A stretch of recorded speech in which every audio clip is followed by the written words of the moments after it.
Hello friend, good morning. कैसे हैं आप लोग? मुझे उम्मीद है कि आप सब बहुत ही अच्छे होंगे। तो चलिए, मैं आज आप सबके लिए class 10th Bihar board model paper science subject का जो है ऑब्जेक्टिव क्वेश्चन लेकर के आपके लिए उपस्थित हुआ हूँ।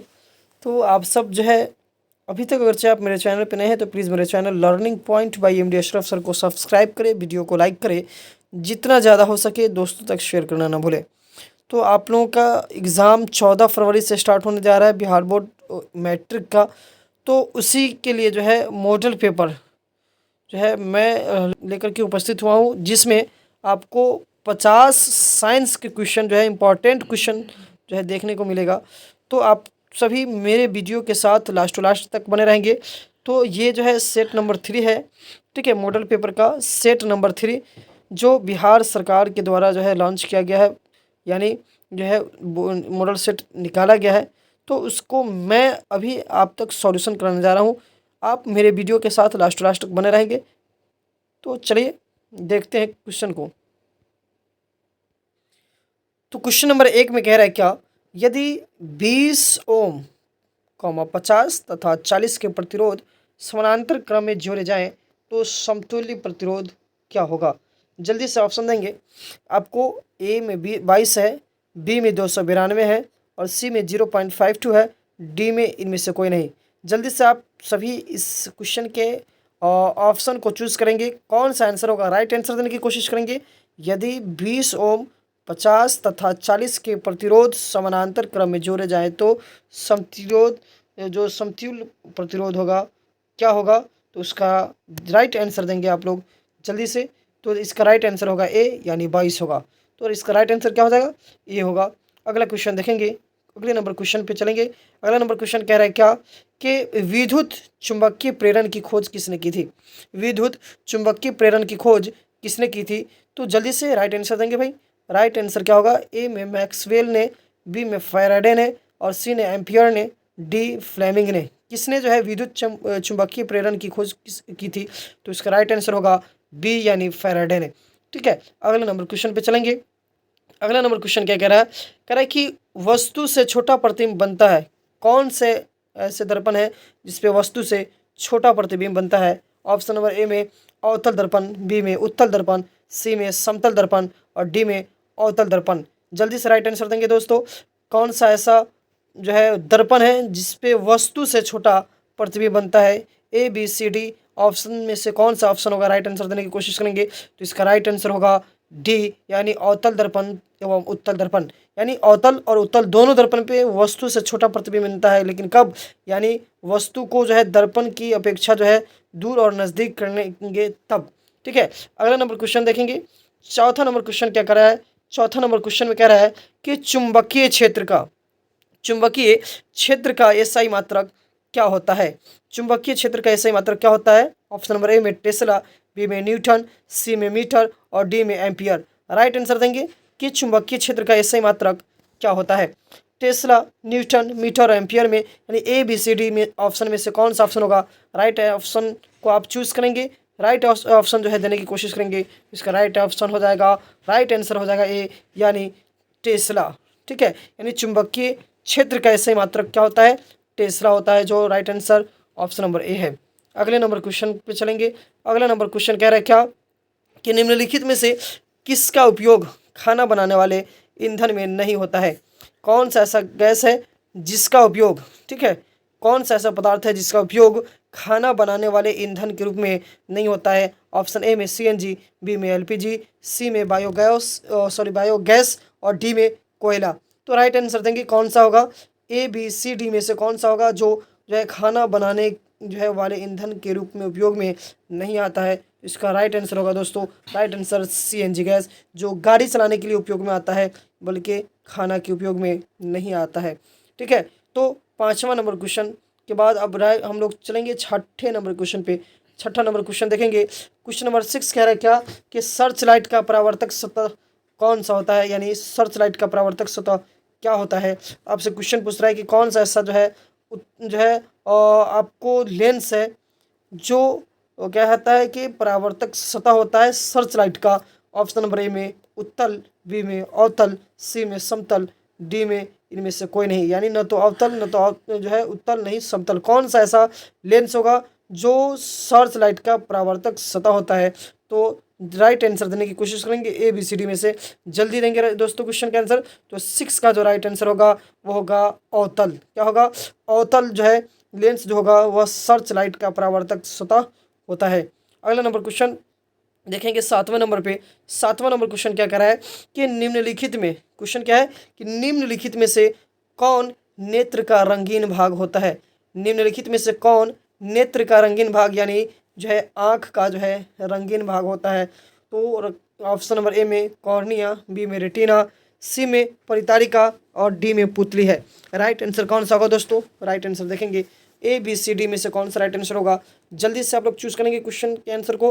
तो इसमें जो है कौन सा ऐसा भाग है जो नेत्र का रंगीन भाग होता है? तो इसका राइट आंसर हो जाएगा सी, यानी परितारिका जो नेत्र का रंगीन भाग होता है।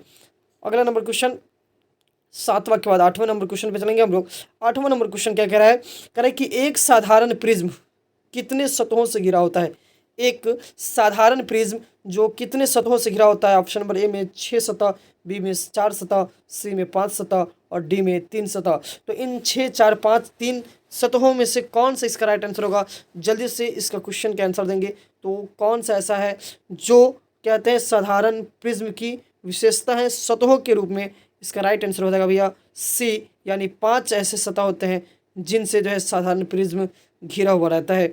अगला नंबर क्वेश्चन देखेंगे 9वां नंबर क्वेश्चन पे हम लोग चलेंगे। 9वां नंबर क्वेश्चन क्या कह रहा है कि प्रतिबिंब का आकार हमेशा वस्तु के बराबर होता है। कौन सा ऐसा जो है दर्पण है जिसके ऊपर जो है प्रतिबिंब का आकार हमेशा क्या होता है? वस्तु के बराबर होता है। कौन सा ऐसा दर्पण है जिस पे प्रतिबिंब का आकार हमेशा वस्तु के अपेक्षा क्या होता है? बराबर होता है। तो उत्तल, अवतल, समतल, समतल या उत्तल दर्पण। राइट आंसर देंगे दोस्तों। इसका राइट आंसर क्या होगा? इसका राइट आंसर हो जाएगा सी, यानी समतल दर्पण पे हमेशा क्या होता है? वस्तु के अपेक्षा जो है उसकी प्रतिबिंब बराबर दिखाई देती है।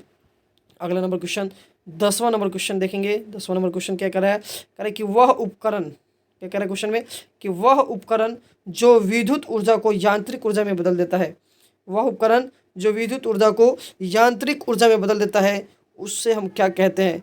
तो ऑप्शन नंबर ए में जनरेटर, बी में विद्युत मोटर, सी में जनरेटर और विद्युत मोटर दोनों, डी में इनमें से कोई नहीं। तो इसका राइट आंसर क्या होगा? जल्दी से देंगे दोस्तों कि वह कौन सा उपकरण है जो विद्युत ऊर्जा को यांत्रिक ऊर्जा में बदल देता है? उसका right answer A B C D में से कौन सा होगा? जल्दी से इस क्वेश्चन का आंसर देंगे दोस्तों। इसका क्वेश्चन का आंसर होगा बी, यानी विद्युत मोटर। क्या होगा इसका आंसर? विद्युत मोटर जो है विद्युत ऊर्जा को यांत्रिक ऊर्जा में बदलने का काम करता है। अगला नंबर क्वेश्चन 11 पे देखेंगे। तो 11 नंबर क्वेश्चन पे चलने के बाद देखेंगे दोस्तों 11 नंबर क्वेश्चन क्या कह रहा है कि आकाश का रंग नीला क्यों प्रतीत होता है? आकाश का रंग नीला क्यों प्रतीत होता है? ऑप्शन नंबर ए में प्रकाश के अपवर्तन के कारण, प्रकाश के प्रकीर्णन के कारण, प्रकाश के परावर्तन के कारण और डी में इनमें से कोई नहीं। कौन सा आंसर होगा इसका जो प्रकाश का रंग नीला होने की प्रतीत है, यानी होने की जो है कारण है? तो इन A B C D option में से कौन सा ऑप्शन होगा? राइट आंसर चूज करेंगे कि आकाश का रंग नीला क्यों प्रतीत होता है। तो इसका राइट आंसर हो जाएगा कि प्रकाश के प्रकीर्णन के कारण जो है आकाश का रंग नीला होता है, यानी ऑप्शन नंबर बी होगा इसका। ठीक है, अगले नंबर क्वेश्चन पे चलेंगे। 12 नंबर क्वेश्चन पे 12 नंबर क्वेश्चन देखेंगे। 12 नंबर क्वेश्चन क्या कह रहा है? कह रहा है कि सामान्य नेत्र अधिकतम दूरी कितनी दूर तक की वस्तुओं को स्पष्ट देख सकता है? सामान्य नेत्र यानी सामान्य आंख जिसके पास कोई बीमारी नहीं है, न तो दूरदृष्टि दोष नहीं निकट दृष्टि दोष, तो वह आदमी जो है कितनी दूर की वस्तुओं को वह क्या कर सकता है? स्पष्ट देख सकता है। 25 मीटर, बी में जो है 2.5 सेंटीमीटर, सी में 25 सेंटीमीटर, डी में अनंत तक। कहाँ तक वो जो है कोई भी जो है वस्तुओं को स्पष्ट देख सकता है सामान्य नेत्र वाले? तो उसका राइट आंसर हो जाएगा अनंत, यानी डी तक। ठीक है, यानी जिसका आंख बिल्कुल सही है वह अनंत दूरी तक देख सकता है, उसकी कोई जो है कैटेगरी नहीं है। अगला नंबर क्वेश्चन है 13 में कह रहा है कि वायु का निरपेक्ष अपवर्तनांक वास्तव में क्या होता है? वायु का निरपेक्ष अपवर्तनांक वास्तव में क्या होता है? ऑप्शन नंबर ए में 1 के बराबर होता है, बी में 1 से कम होता है, बी में 1 से अधिक होता है और डी में 0। क्या होता है वायु का निरपेक्ष अपवर्तनांक? वास्तव में 1 के बराबर, 1 से कम, 1 से अधिक। राइट आंसर देंगे दोस्तों। राइट आंसर इसका क्या होगा, तो इसका राइट आंसर हो जाएगा 13 का राइट आंसर हो जाएगा सी, यानी एक से अधिक हमेशा वायु के निरपेक्ष अपवर्तनांक होता है। 14 नंबर क्वेश्चन पे चलेंगे। क्वेश्चन नंबर 14 क्या कह रहा है कि सामान्य नेत्र के लिए, ठीक है, दूरबिंद सामान्य नेन के यानी नेत्र के लिए दूरबिंदु क्या है, यानी दूरबिंदु क्या है, कौन कितनी मीटर की दूरी होती है, यानी दूरबिंदु कौन से ऐसे दूरी है जहाँ पे सामान्य नेत्र जो है हम लोगों को जो है क्या करता है, काम कर पाता है। हम लोग जो है सामान्य दूरी को अपने आँख से कितनी दूरी को की वस्तुओं को कम से कम हम देख पाते हैं। उसका राइट आंसर हो जाएगा डी, यानी अनंत हो जाएगा। ठीक है, अगला नंबर क्वेश्चन पे चलेंगे। अगला नंबर क्वेश्चन कह रहा है क्या कि किस दर्पण का उपयोग सामान्यतः वाहनों के पश्च यानी पीछे वाले दृश्य यानी वाहन के साइड मिरर के रूप में जो दर्पण लगा रहता है, उससे जो पीछे की जो वस्तु को देखते हैं वह जो है उस देखने के लिए यानी पीछे की वस्तु को देखने के लिए कौन से दर्पण का उपयोग जो है वाहनों के साइड में यानी साइड मिरर के रूप में किया जाता है। उसका ऑप्शन क्या आंसर क्या होगा, जल्दी से बताएंगे। समतल दर्पण, अवतल दर्पण, उत्तल दर्पण, या इनमें से कोई नहीं। जल्दी जो है 15 का आंसर हो जाएगा सी, यानी उत्तल दर्पण। जो सामान्यतः जो है जो गाड़ी चालक होते हैं, गाड़ी चालक होते हैं, वह गाड़ी चालक अपने बगल में एक साइड मिरर को देखते हैं, जिस साइड मिरर से वह अपने से पीछे की जो है वस्तु को जो है सीधा देखने के रूप में जो है उपयोग में लेते हैं, वह दर्पण उत्तल दर्पण होता है। अगला नंबर क्वेश्चन जो है, अगला नंबर क्वेश्चन कह रहा है क्या कि 16 में कि एक एम ए बराबर क्या होता है, 1 MA बराबर क्या होता है, 10 के पावर -3A, 10 के पावर -2A, 10 के पावर -1A, 10 के पावर -6 से कौन सा जो है इसमें मान है जो 1 MA के बराबर में होता है। तो इसका राइट आंसर हो जाएगा दोस्तों 10 के पावर -3A, यानी ऑप्शन नंबर ए। ठीक है, अगला नंबर क्वेश्चन देखेंगे। अगला नंबर क्वेश्चन कह रहा है क्या कि डीजल का उपयोग होता है कब, डीजल का उपयोग होता है भारी वाहनों में, रेल के इंजनों में, विद्युत उत्पाद में, इनमें सभी में। यानी डीजल का उपयोग कब होता है, तो डीजल का उपयोग हम लोग कब करते हैं, option number A B C D में से आंसर देखेंगे। ऑप्शन नंबर डी, यानी भारी वाहनों में भी करते हैं, रेल के इंजनों में भी करते हैं, विद्युत उत्पादन में भी करते हैं, इन सभी, यानी इसका ऑप्शन नंबर डी होगा, यानी इन सभी कार्यों में हम लोग डीजल का उपयोग करते हैं। अगला नंबर क्वेश्चन जो है 17 के बाद 18 नंबर क्वेश्चन में कह रहा है क्या कि सौर सेल और सौर ऊर्जा को रूपांतरित करते हैं, सौर सेल सौर ऊर्जा को रूपांतरित करते हैं। ऑप्शन नंबर ए प्रकाश ऊर्जा में, बी गतिज ऊर्जा में, सी ताप ऊर्जा में, और डी विद्युत ऊर्जा में। इनमें से कौन सा आंसर होगा जो सौर सेल और सौर ऊर्जा को जो है रूपांतरित करता है, सौर सेल और सौर ऊर्जा को रूपांतरित करने वाला कौन सा इसमें आंसर है। जो आंसर चूज करेंगे दोस्तों ए बी सी डी में से, इसका राइट आंसर हो जाएगा डी, यानी विद्युत ऊर्जा में। सौर सेल और सौर ऊर्जा को रूपांतरित करते हैं कौन, विद्युत ऊर्जा में करता है। ठीक है, अगला नंबर क्वेश्चन 19 नंबर क्वेश्चन कह रहा है क्या कि विद्युत चुंबक बनाने के लिए किस पदार्थ के छड़ का उपयोग होता है, विद्युत चुंबक बनाने के लिए किस पदार्थ के छड़ का उपयोग होता है। ऑप्शन नंबर ए इस्पात का, बी पीतल का, सी नरम लोहा का, और डी में इनमें से कोई नहीं। कौन सा ऐसा ऑप्शन है जिसमें विद्युत चुंबक बनाने के लिए जो है और इसमें जो है और इस पदार्थ का उपयोग किया जाता है, यानी कौन सा ऐसा जो है पदार्थ है जिसको विद्युत चुंबक बनाने के लिए जो है प्रयोग किया जाता है। तो option number A B C D में से कौन सा होगा, जल्दी से बताएंगे। ऑप्शन नंबर सी, यानी नरम लोहा, जो विद्युत चुंबक बनाने के लिए जो है किया जाता है, छड़ के रूप में उपयोग में लिया जाता है। ठीक है, अगला नंबर क्वेश्चन 20 में कह रहा है कि जब किसी चालक तार से विद्युत धारा प्रवाहित होती है तो गतिशील कण क्या कहलाता है। जब किसी चालक तार से विद्युत धारा प्रवाहित होती है तो गतिशील कण क्या कहलाता है। ऑप्शन नंबर ए में परमाणु कहलाता है, बी में आयन कहलाता है, सी में प्रोटीन कहलाता है, डी में इलेक्ट्रॉन कहलाता है। कौन सा ऐसा जो है चालक तार है, ठीक है, जहाँ से विद्युत धारा प्रवाहित होती है तो गतिशील कण को किस नाम से जाना जाता है। Option number A B C D में से कौन सा होगा, जल्दी से चूज करेंगे। ऑप्शन नंबर डी, यानी इलेक्ट्रॉन होगा। अगला नंबर क्वेश्चन 21 में कह रहा है क्या कि ओम का नियम, ओम का नियम है, यानी ओम का नियम क्या है। भी बराबर 1 क्या था, भी बराबर IR, भी इजकल टू R के पावर 2 इंटू 1 सॉरी I भी इजकल टू I के पावर 2 इंटू R, भी is equal to I plus R। इसमें से कौन सा आंसर होगा तो ओम के नियम का राइट आंसर बताएंगे दोस्तों। Right answer A B C D में से कौन सा होगा? ऑप्शन नंबर ए यानी भी इजकल टू यानी विभवांतर इजकल टू जो हो जाएगा आई इंटू आर हो जाएगा। ठीक है, अगला नंबर क्वेश्चन पे चलेंगे। अगला नंबर क्वेश्चन के कह रहा है कि विभवांतर का एसआई मात्रक क्या होता है? विभवांतर का एसआई मात्रक क्या होता है? ऑप्शन नंबर ए में जूल, बी में वाट, सी में एम्पियर और डी में वोल्ट। कौन सा ऐसा आंसर है जो कहते हैं एसआई मात्रक होता है विभवांतर का? तो इसका राइट आंसर हो जाएगा वोल्ट यानी डी। विभवांतर का एसआई मात्रक होता है वोल्ट। अगला नंबर क्वेश्चन देखेंगे 23 नंबर क्वेश्चन में। कह रहा है कि 23 नंबर क्वेश्चन में कि अमीटर का प्रतिरोध क्या होता है? अमीटर का प्रयोग और प्रतिरोध क्या होता है? छोटा, बड़ा, बहुत छोटा। कौन सा आंसर होगा?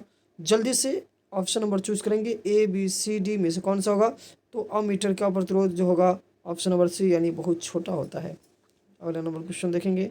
अगला नंबर क्वेश्चन क्या कह रहा है कि जब पश्चिम की प्रक्षेपित कोई धनावेशित कण अल्फा कण किसी चुंबकीय क्षेत्र द्वारा उत्तर की ओर विक्षेपित हो जाता है तो चुंबकीय क्षेत्र की दिशा कैसी होगी? दक्षिण की ओर होगी, पूर्व की ओर होगी, अधोमुखी होगी, अपरिमुखी होगी? तो इसका राइट आंसर देंगे ए यानी दक्षिण की ओर होगी। अगला नंबर क्वेश्चन 25 में कह रहा है क्या कि एक गोलीय दर्पण का फोकस दूरी, एक गोलीय दर्पण की फोकस दूरी जो है 4 से 20 सेंटीमीटर है तो यह गोलीय दर्पण कैसा हो सकता है? यानी कह रहा है कि एक गोलीय दर्पण की फोकस दूरी जो है 4 से 20 सेंटीमीटर है तो यह गोलीय दर्पण कैसा होगा? यह कैसा गोलीय होगा? ऑप्शन नंबर ए में उत्तल होगा, अवतल होगा, समतलोत्तल होगा या इनमें से कोई नहीं? तो इसका राइट आंसर हो जाएगा दोस्तों अवतल नहीं बल्कि उत्तल होगा। क्या होगा? उत्तल, ऑप्शन नंबर ए। जिसकी फोकस दूरी 4 से 20 सेंटीमीटर तक होती है वह गोलीय दर्पण कैसा होता है? तो उत्तल होता है। अगला नंबर 25 के बाद 26 नंबर क्वेश्चन में कह रहा है क्या कि तालाब का जल कम गहरा दिखाई देने का कारण क्या होता है? तालाब का जल कम गहरा दिखाई देने का कारण क्या होता है? परावर्तन, विवर्तन, अपवर्तन, ध्रुवण। कौन सा आंसर होगा दोस्तों? तो 26 का right answer A B C D में से कौन सा होगा? इसका राइट आंसर हो जाएगा दोस्तों सी यानी अपवर्तन के कारण जल का तालाब का जल गहरा दिखाई देता है।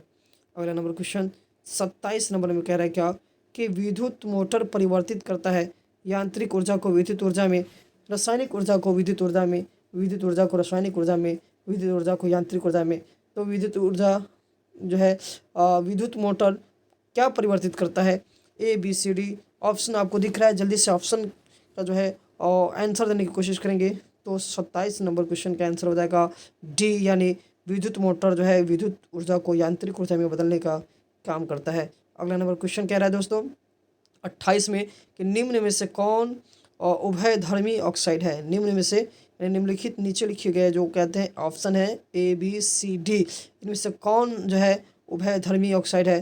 तो जल्दी से ऑप्शन देखेंगे कौन सा होगा? इसका राइट आंसर हो जाएगा बी यानी Al2O3 जो है उभयधर्मी ऑक्साइड है। अगला नंबर क्वेश्चन 29 नंबर क्वेश्चन में देखेंगे कह रहा है क्या कि निम्नलिखित यानी निम्न में से कौन सा समीकरण संतुलित है? निम्नलिखित में से कौन सा समीकरण जो है संतुलित है? H2Cl2 बराबर और CHCl, क्या यह संतुलित है?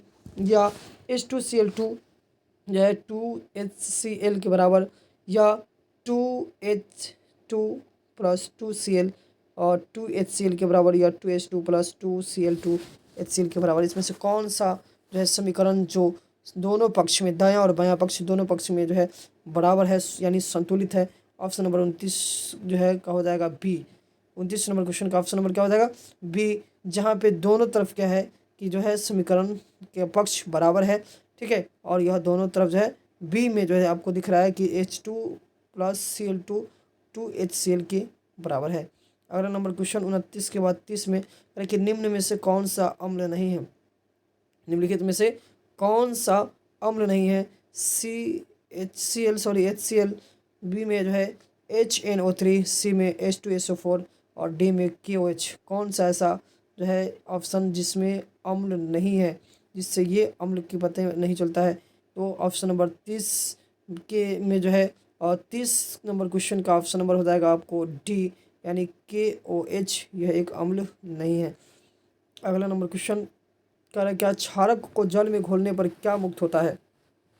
क्षारक को जल में घोलने पर क्या मुक्त होता है? जो है ऑप्शन नंबर ए OH ऋणात्मक, बी H धनात्मक और सी में ए एवं बी दोनों, डी में इनमें से कोई नहीं। ऑप्शन नंबर जो है ABCD में से कौन सा होगा? क्षारक को जल में घोलने पर क्या मुक्त होता है? राइट आंसर देंगे दोस्तों। राइट आंसर हो जाएगा ए यानी OH ऋणात्मक, जो क्षारक को जल में घोलने पर प्राप्त होता है। अगला नंबर क्वेश्चन 32 में कह रहा है क्या कि ग्लूकोज का रासायनिक सूत्र क्या होता है? ग्लूकोज का रासायनिक सूत्र क्या होता है? तो ऑप्शन नंबर ABCD में से जल्दी से दोस्तों बोलेंगे। ऑप्शन नंबर ABCD में से होगा बी यानी ग्लूकोज का रासायनिक सूत्र C6H12O6 होता है। अगला नंबर क्वेश्चन 33 में कह रहा है क्या कि फॉर्मिक अम्ल का जो है IUPAC नाम क्या है? IUPAC नाम क्या है? ठीक है, तो फॉर्मिक अम्ल का जो है IUPAC नाम जो है यह हो जाएगा मेथेनोइक अम्ल। क्या हो जाएगा? मेथेनोइक अम्ल है। ऑप्शन नंबर ए। 34 नंबर क्वेश्चन देखेंगे। 34 नंबर क्वेश्चन में कह रहा है क्या कि एथनॉल के क्रियाशील मूलक का सूत्र क्या होता है? एथनॉल के क्रियाशील मूलक का सूत्र क्या होता है? ऑप्शन नंबर ABCD में से कौन सा होगा? जल्दी से चूज करेंगे दोस्तों। इसमें से ऑप्शन नंबर ABCD में से कौन सा होगा? तो ऑप्शन नंबर ए यानी एथनॉल के क्रियाशील मूलक OH होता है। अगला नंबर क्वेश्चन 35 नंबर क्वेश्चन में कह रहा है कि निम्न में से कौन दुर्बल अम्ल है? कौन सा ऐसा है ऑप्शन जो दुर्बल अम्ल को दर्शाता है? जैसे ऑप्शन नंबर ए में HCl, बी में HNO3, सी में H2SO4, डी में CH3 COOH। कौन सा ऐसा ऑप्शन है जो है दुर्बल अम्ल को दर्शाने का काम करता है? ऑप्शन नंबर ABCD में से कौन सा होगा? तो राइट आंसर हो जाएगा इसका डी, जो दुर्बल अम्ल को दर्शाने का काम करता है। Option number D CH3 COOH। 36 number question देखेंगे। कह रहा है कि पोटेशियम के परमाणु संख्या क्या होगा? पोटेशियम की परमाणु संख्या क्या होगा? 19, 20, 23 और 35 यानी ऑप्शन नंबर ABCD में से कौन सा होगा? राइट आंसर देंगे। ऑप्शन नंबर ABCD में से इसका आंसर हो जाएगा ए यानी 19। क्या हो जाएगा? 19। ठीक है, पोटेशियम की परमाणु संख्या कितनी होती है? तो 19 होती है। अगला नंबर क्वेश्चन जो है निम्न में से कौन मुख्यतः बायोगैस है? निम्न में से कौन जो है मुख्यतः बायोगैस है? ऑप्शन नंबर ABCD में से कौन सा होगा? तो राइट आंसर इसका हो जाएगा बी यानी CH4 बायोगैस है। अगला नंबर क्वेश्चन जो है 38 पे देखेंगे। 38 नंबर क्वेश्चन करेंगे साधारण नमक का रासायनिक सूत्र क्या है? साधारण नमक का रासायनिक सूत्र क्या है? ऑप्शन नंबर ए में NaOH, NaCl, CaCO3, Na2CO3। कौन सा ऐसा है जो ऑप्शन संतुष्ट करता है साधारण नमक के सूत्र को? तो ऑप्शन नंबर ABCD में से राइट आंसर हो जाएगा इसका बी यानी NaCl, जो साधारण नमक का रासायनिक सूत्र है। अगला नंबर क्वेश्चन 39 में करेंगे किसी अभिक्रिया में भाग लेने वाले पदार्थ को क्या कहते हैं? अभिकारक कहते हैं, अवकारक कहते हैं, अक्षीकारक कहते हैं या प्रतिफल कहते हैं? तो इसका राइट आंसर हो जाएगा सी यानी अभिकारक कहा जाता है। किसी रासायनिक अभिक्रिया में भाग लेने वाले पदार्थ को अभिकारक कहा जाता है। 39 के बाद हो जाएगा 40 नंबर में। कह रहा है कि कौन शून्य वर्ग का तत्व है? कौन सा ऐसा पदार्थ है जो शून्य वर्ग का तत्व है? ऑप्शन नंबर ABCD में से कौन होगा? CSBrHELi। कौन सा होगा जो शून्य वर्ग का तत्व है? तो ऑप्शन नंबर ए का हो जाएगा 40 का हो जाएगा सी। ऑप्शन नंबर 40 का हो जाएगा सी यानी He जो है शून्य वर्ग का तत्व है। अगला नंबर क्वेश्चन देखेंगे दोस्तों। 41 में कह रहा है क्या कि कार्बन की परमाणु संख्या कितनी होती है? तो कार्बन की परमाणु संख्या ए में 6, बी में 8, सी में 9, डी में 11। जो है ऑप्शन नंबर ABCD में से कौन सा ऐसा आंसर होगा जो है 41 नंबर क्वेश्चन को संतुष्ट करता है? ABCD में से राइट आंसर देंगे दोस्तों। ABCD में से कौन सा होगा जो कार्बन की परमाणु संख्या को दर्शाता है? तो ऑप्शन नंबर ए यानी 6 जो है कार्बन की परमाणु संख्या कितनी होती है? 6 होती है। 42 नंबर क्वेश्चन में देखेंगे दोस्तों। 42 नंबर क्वेश्चन में कह रहा है क्या कि 42 नंबर क्वेश्चन कह रहा है क्या कि कौन सा कार्बन यौगिक सबसे अधिक अभिक्रियाशील है? कौन सा ऐसा कार्बन यौगिक है जो सबसे अधिक क्रियाशील है? ऑप्शन नंबर ABCD में से कौन सा होगा? तो राइट आंसर देंगे दोस्तों। इसका राइट आंसर हो जाएगा सी C2H4 जो है कार्बन यौगिक सबसे अधिक अभिक्रियाशील होता है। 42 के बाद 43 नंबर क्वेश्चन को देखेंगे दोस्तों। 43 में करें क्या ताम्र एवं टीन की मिश्र धातु जो है को क्या कहते हैं? कांसा कहते हैं, पीतल कहते हैं, सोल्डर कहते हैं और ड्यूरालुमीन कहते हैं। कौन सा आंसर होगा ABCD में से? तो राइट आंसर देंगे 43 का राइट आंसर हो जाएगा इसका ए यानी कांसा कहा जाता है ताम्र और टीन के जो है मिश्रण को। अगला नंबर क्वेश्चन देखेंगे दोस्तों 44 नंबर में। 44 नंबर क्वेश्चन कह रहा है कि प्लास्टर ऑफ पेरिस का रासायनिक सूत्र क्या है?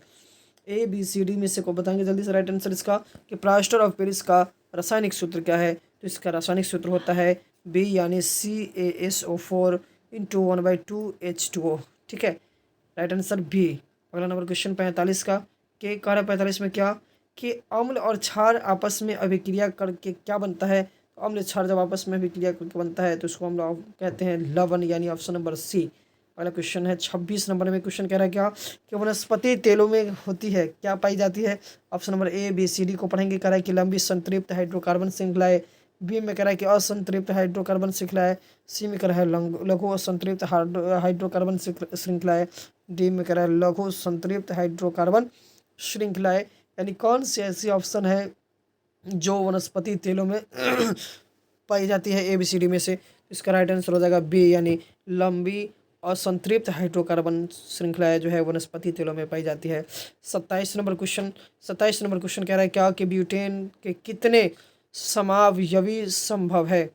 ब्यूटेन के कितने समावयवी संभव है। Option number A B C D में से कौन सा होगा। तो राइट आंसर इसका हो जाएगा दोस्तों option number A B C D में से कौन होगा। 5 2 3 4 यानी ब्यूटेन के कितने समावयवी संभव है। तो ऑप्शन नंबर बी यानी 2, ब्यूटेन के जो है 2 समावयवी संभव है। अगला नंबर क्वेश्चन 48 में कह रहा है क्या दोस्तों। 48 में कह रहा है कि मेंडलीफ के आवर्त नियम में तत्व वर्गीकरण का आधार क्या है। मेंडलीफ के आवर्त नियम में तत्व वर्गीकरण का आधार क्या है। ऑप्शन नंबर ए में परमाणु जो है त्रिज्या, बी में परमाणु घनत्व, सी में परमाणु संख्या, डी में परमाणु द्रव्यमान। यानी option number A B C D में से कौन सा होगा जो मेंडलीफ के आवर्त नियम में से जो है और तत्व को जो है बांटने का आधार है।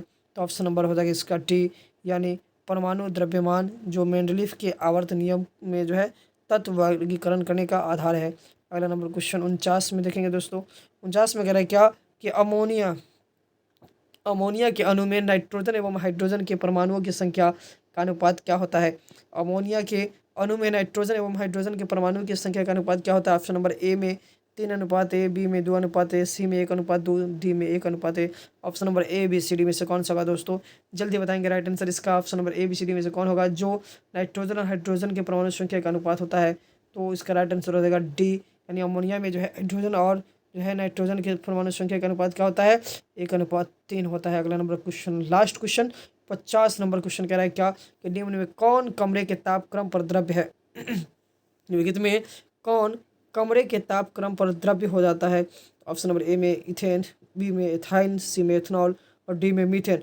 ए बी सी डी में से कौन सा राइट आंसर होगा दोस्तों 50 नंबर क्वेश्चन का। तो राइट आंसर बताएंगे दोस्तों, इसका राइट आंसर हो जाएगा सी, यानी कमरे के तापक्रम पर जो है सी यानी एथनॉल जो हो जाता है एक जो है द्रव्य के रूप में बदल जाता है। कमरे के ताप पर एथनॉल किस रूप में बदल जाता है, तो तापक्रम के रूप में बदल जाता है, और यह जैसे ही तापक्रम जाता है तो वह द्रव में कन्वर्ट हो जाता है। ठीक है, तो मिलते हैं फिर अगले वीडियो में आपके पास फिर अगले जो है महत्वपूर्ण सेशन को लेकर के, जिसमें महत्वपूर्ण क्वेश्चन जो है शामिल होंगे। तो आप सभी अगर से अभी तक मेरे channel learning point by MD Ashraf sir पे नए हैं तो प्लीज़ मेरे channel learning point by MD Ashraf sir को सब्सक्राइब कर दे, वीडियो को लाइक करें, जितना ज़्यादा हो सके दोस्तों तक शेयर करना ना भूले, बेल के आइकन को प्रेस कर दे ताकि मैं जो भी वीडियो बनाऊँ आप तक सबसे पहले पहुँच सके, और दोस्तों तक जो है इस वीडियो को शेयर करना ना भूले। मिलते हैं अगले वीडियो में, धन्यवाद। अभी तक मेरे channel learning point by MD Ashraf sir पे है तो प्लीज़ मेरे चैनल को सब्सक्राइब करें, लाइक करें, जितना ज़्यादा हो सके दोस्तों तक शेयर करना।